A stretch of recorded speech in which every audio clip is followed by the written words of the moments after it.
আজকে আমি আর অনুষ্কা শাড়ি পরবো। এই যে অনুষ্কা এখানে নীল কালারের একটা শাড়ি নিয়েছে, আর অনুষ্কা এই টপটার উপরেই শাড়িটা পরবে। জানি না ওর কেমন লাগবে। এই যে ওর শাড়ি পরার পরে ভালোই লাগছিল। তারপরে ওই যে আমি এখানে একটা আমার মায়ের সুতির শাড়ি নিয়ে এসেছি লাল কালারের, আর কোন ব্লাউজটা পরবো আমি ঠিকঠাক বুঝতে পারছিলাম না। তারপরে গোলাপি কালার ব্লাউজটা পরে নিয়েছি, আর এই যে আমি এখানে উঁচু করে শাড়িটা পরে নিয়েছি। এইভাবে দেখছি ভিডিও করছে সবাই, তাই আমিও পরে নিলাম।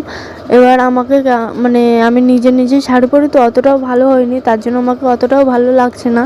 আর এখানে আমি মোটা করে কাজল পরে নিয়েছি, মানে সবাইকে হাসানোর জন্য। আর অনুষ্কা আমাকে মানে উল্টোপাল্টা কথা বলছিল, মানে উল্টোপাল্টা বলতে বলছিল আর কি, তুই কি খেয়ে দিয়ে কোনো কাজ পাস না, সারাদিন এইটাই করে যাস। আমি ওকে বলছিলাম, হলো কিনা আমার কোনো কাজ নেই তো কী করবো। তারপর ও আমাকে একটা কালো কালারের টিপ পরিয়ে দিল। আমি যেহেতু এত নিচেতে টিপ পরি না, তাও পরিয়ে দিয়েছিল। জানি না আমাকে কেমন লাগছিল। তারপরে যে ছাদে এসে একটু ঢং করে বেড়াচ্ছিলাম।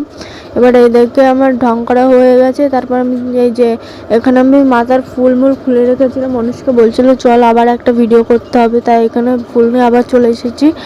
তো এই যে আমার একটা সাদা আর একটা লাল ফুল নিয়ে পড়া শুরু করে দিয়েছে। এবার আমাকে কেমন লাগছে সবাই কমেন্টে